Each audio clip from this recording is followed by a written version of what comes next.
Bonjour à tous et merci de nous rejoindre. Voici les titres.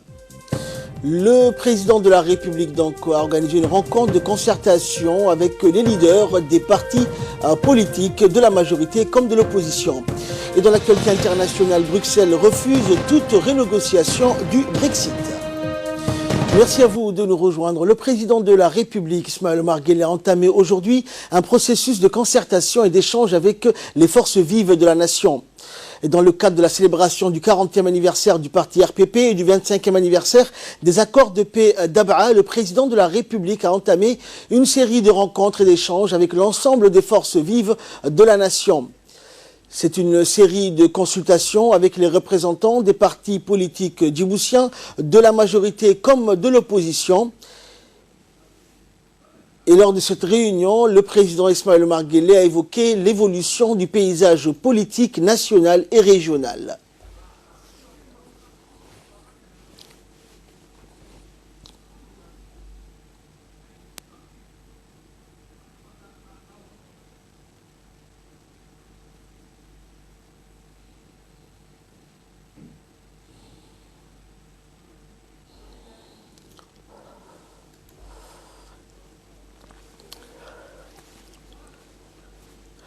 Le président de la République a procédé également à un inventaire général de la situation de notre pays durant cette réunion et surtout il a mis l'accent sur les efforts engagés par le gouvernement successif dans le domaine névralgique que sont la cohésion nationale et le développement socio-économique. Audience donc interactive par excellence, les responsables en chef des partis politiques djiboutiens ont pris également la parole pour faire connaître leur vision et approche. Événement donc de haute teneur, l'assise de ce matin alerte donc sur la maturité élevée de nos leaders politiques qui souscrivent invariablement à la nécessité de placer toujours les intérêts suprêmes de la nation et la concorde civile au-dessus des motivations personnelles et partisanes.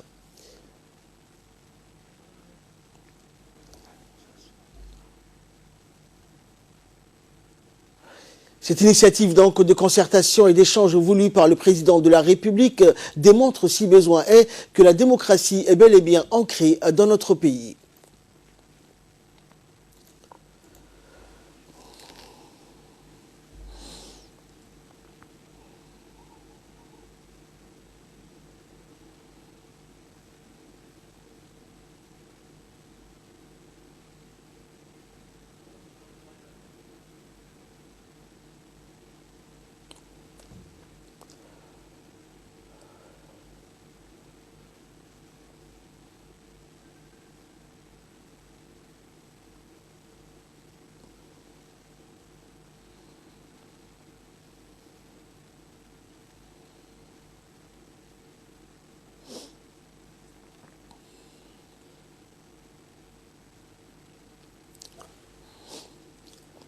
Et dans un mot donc, à cette occasion, le président de la République, Ismaël Omar Guelleh, a souhaité dans un premier temps la bienvenue aux responsables des partis et une bonne année à tous. Le chef de l'État a mis par la suite l'accent sur l'adhésion de tous à l'unité nationale, qui est une chose donc qui appartient à tout le monde. Il a exhorté les représentants des partis politiques à engager une réflexion pour consolider cette unité. Il s'est également félicité de la croissance de notre pays qui doit permettre un développement social sur l'ensemble du territoire national.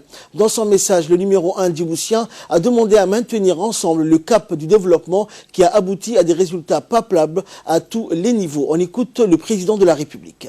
J'ai voulu discuter un peu avec vous aujourd'hui pour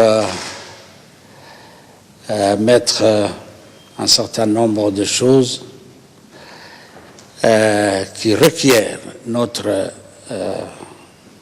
adhésion pour l'unité nationale, pour la cohésion nationale, quelles que soient les différences d'opinion, mais pour ce qui nous concerne, ce qui nous intéresse d'abord, c'est notre pays, c'est notre unité dans la diversité.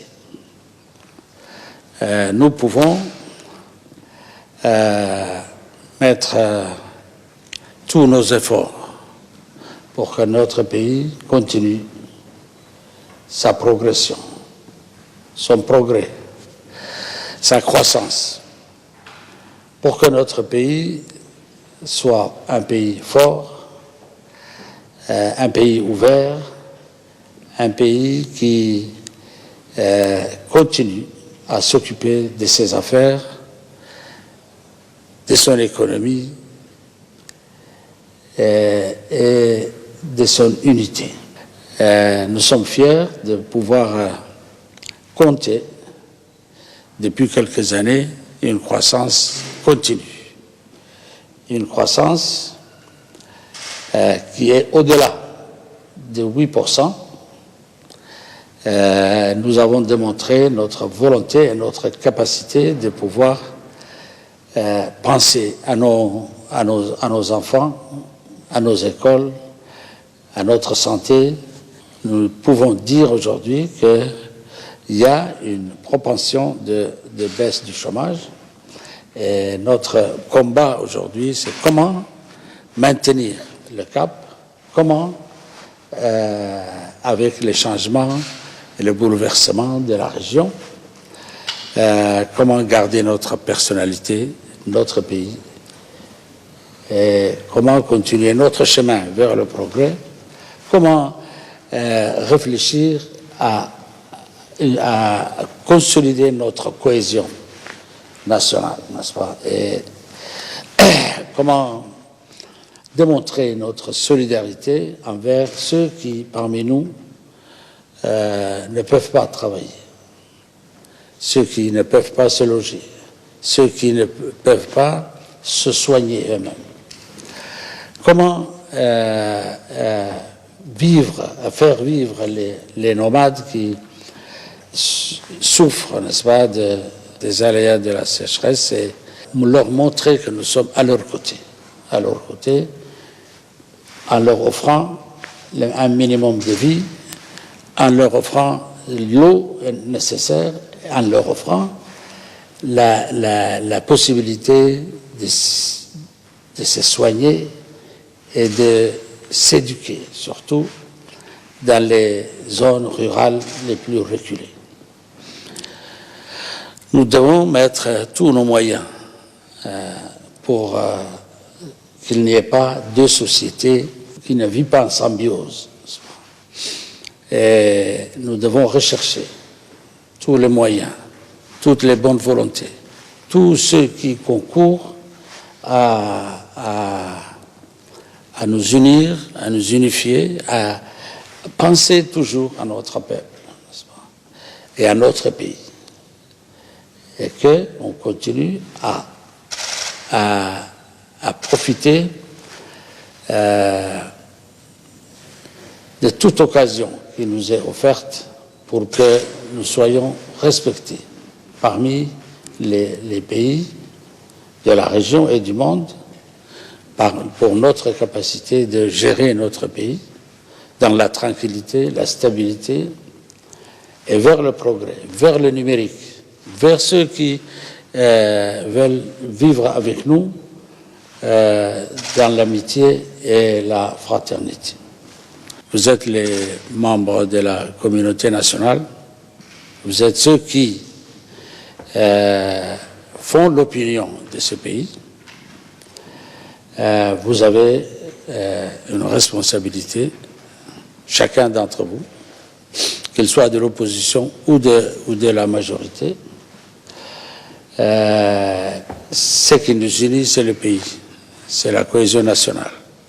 Ce qui nous unit, c'est le drapeau. Ce qui nous unit, c'est la Constitution. Ce qui nous unit, c'est l'amour de ce peuple, de ce pays.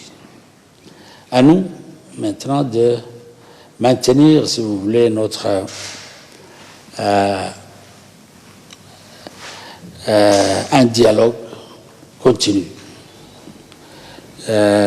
pour garder notre volonté d'aller de l'avant.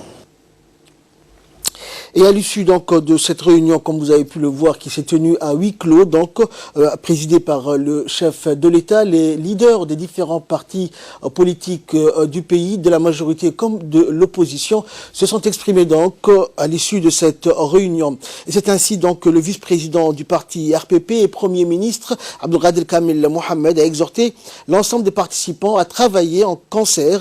Le cadre de dialogue qui sera mis en place donc va permettre d'échanger sur les voies et moyens de consolider le développement du pays pour garantir un meilleur avenir. On l'écoute.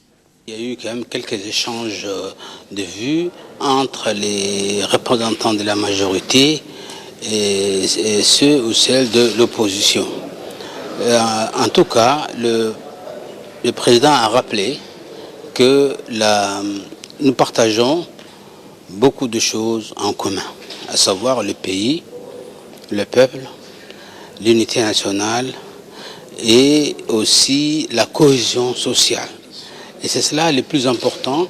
Il a aussi rappelé que nous devons travailler en concertation entre l'opposition et la majorité.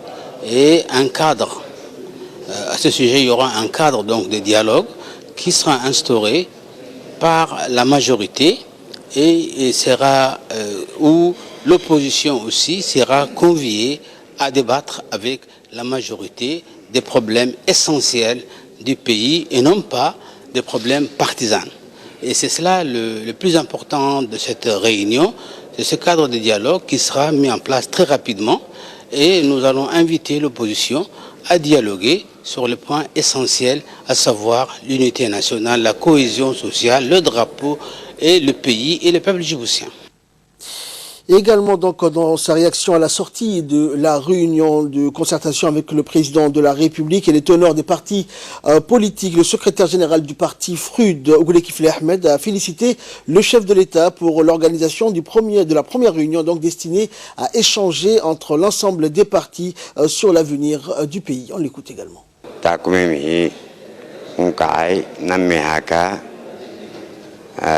مع فردينتا يعني فردينتا سنمتي أوي بارول تكاكا يليني حالا كي بارول ليني حالتا سنت حلتني تنا فردينتا والتنا فردينتا هاي وهارجين برايانم إيه سياسة هبوتي سياسة برديتا هبوتي كبارو هباي وتلي أبيني هي دحبيني مي فو عفنها سياسة بردي كي ماجوريتي أبوتان ليني هنيهن كواليشوني همري فنتا ولا ليكيه أرحتا نظامها ولا لكي أسبوع فوحي وشكو درنها اللي يابقوا هنهن قرطا تو أسانان كيه نظام رحتانا إتالي تامتانا رسيرا سلمان كي بارو سلمان تامتانا تحبين أساكونا دمك بارو هبالوكو أنغارو تيلي بارتيتا بوتي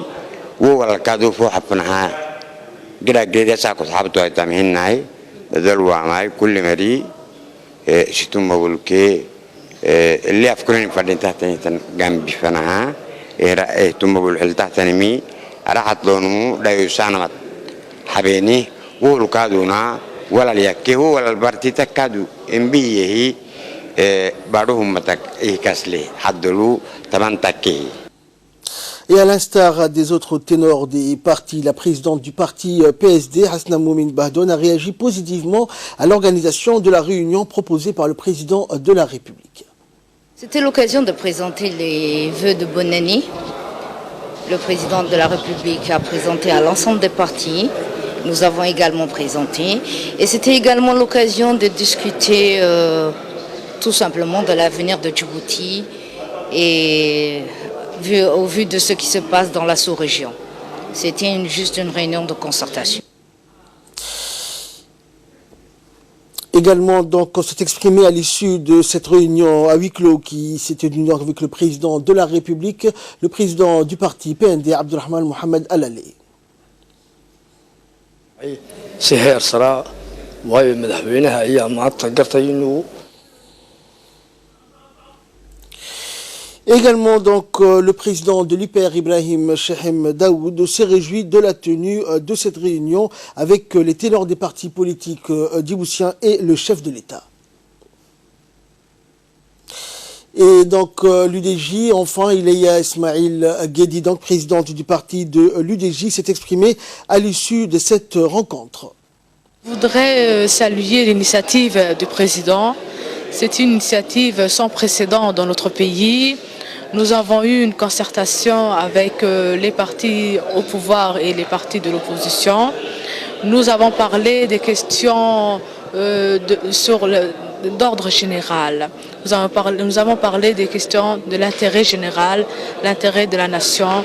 Nous avons évoqué les réformes et tout ce qui devait être entrepris pour améliorer la cohésion nationale.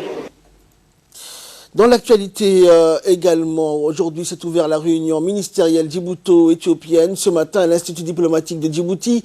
Cette réunion présidée par le ministre des Affaires étrangères Mahmoud Ali Youssouf et de son homologue éthiopien Workine Gebebeyu.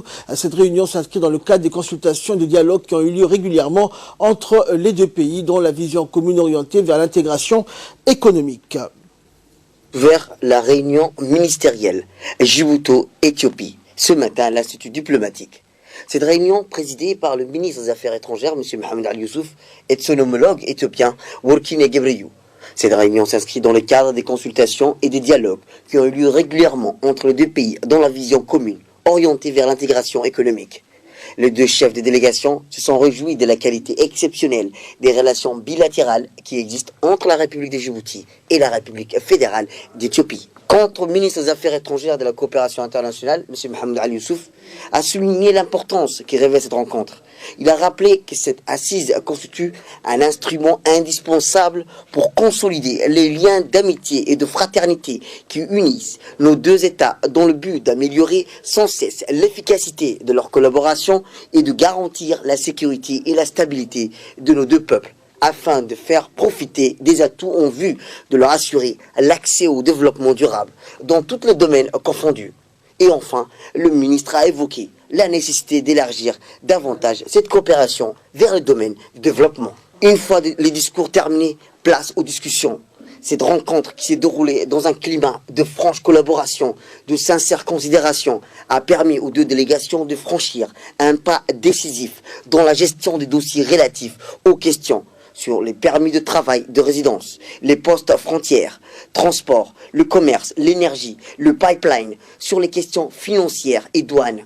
Les différents ministres ont eu un échange de points de vue à franc, ont examiné très près et en profondeur les activités quotidiennes entreprises pour chacun des corps concernés. Dans son mot d'ouverture, le ministre des Affaires étrangères éthiopien, M. Workine Gebebeyu, a salué l'esprit fraternel dans lequel se sont déroulés les débats tout au long de cette rencontre.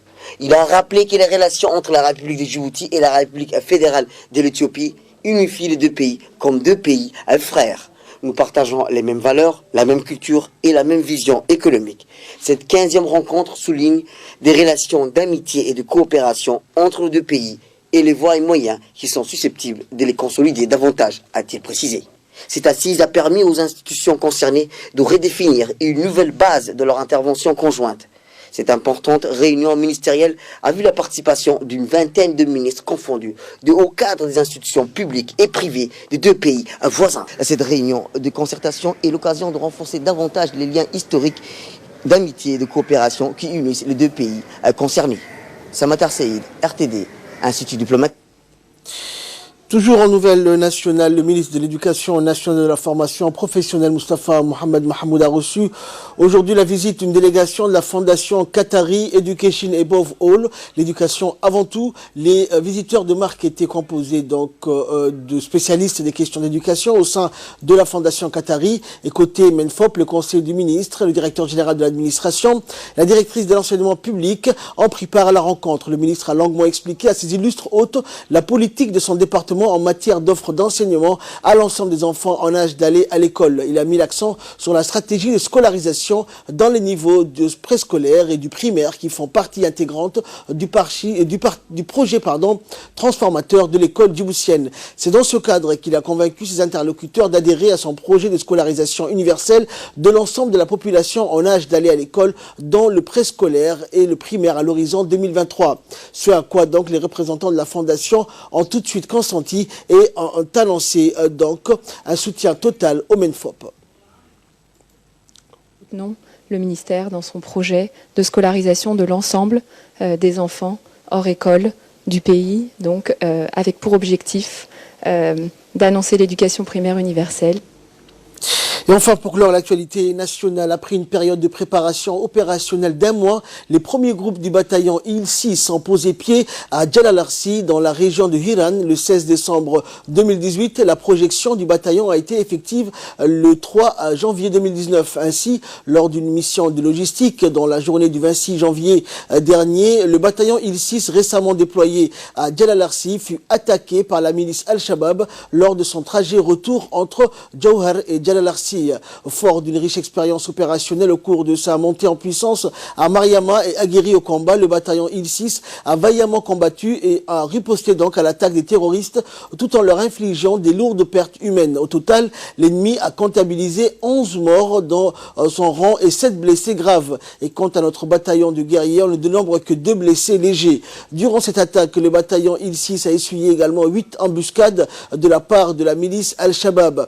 Cet acte de bravoure imprégné d'un courage absolu démontre sans aucun doute le professionnalisme et la riche expérience acquise au cours des précédents déploiements des forces armées djiboutiennes. Ainsi, le haut commandement militaire adresse ses vives félicitations à l'ensemble des militaires, hommes et femmes, constituant le bataillon IL-6 et l'exhorte à toujours hisser haut le drapeau national. Rappelant que la République de Djibouti participe, à l'instar des autres pays riverains, à la pacification et à la restauration de la paix en Somalie par le déploiement de 2 bataillons de 2000 hommes qui servent sous la bannière AMISOM et opèrent dans le secteur 4 dans la région de Hiran, placé sous commandement militaire djiboutien. Et en nouvelle du monde à présent, le président palestinien Mahmoud Abbas a accepté hier la démission de son gouvernement sur fond de dissensions persistantes et délétères entre organisations palestiniennes. Le président Abbas a accepté cette démission tout en demandant au gouvernement de continuer à gérer les affaires courantes jusqu'à la formation d'un nouveau cabinet. L'impact de cette démission sur l'action concrète du gouvernement, déjà restreinte et peu claire, comme les éventuels calculs politiques de Mahmoud Abbas, interlocuteur privilégié de la communauté internationale et sans véritable contre-pouvoir au sein de l'autorité palestinienne. Mahmoud Abbas s'emploie également à former une nouvelle coalition, un effort largement considéré par les analystes comme un moyen supplémentaire d'isoler ses rivaux islamistes du Hamas au pouvoir dans la bande de Gaza. Les députés britanniques veulent modifier l'accord du Brexit négocié avec l'Union européenne, notamment le backstop. Ce point du traité vise à éviter donc le retour d'une frontière physique entre l'Irlande du Nord et la République d'Irlande. Le président du Conseil européen a réagi rapidement et le président Emmanuel Macron était intervenu donc avant ce vote du Parlement britannique. Il était déjà catégorique et face à ce nouveau revirement, donc le gouvernement irlandais affirme que le pays se prépare à toutes les options, notamment à celle de la sortie du Royaume-Uni de l'Union sans accord. C'est tout pour ce journal. Merci à vous de nous avoir suivis.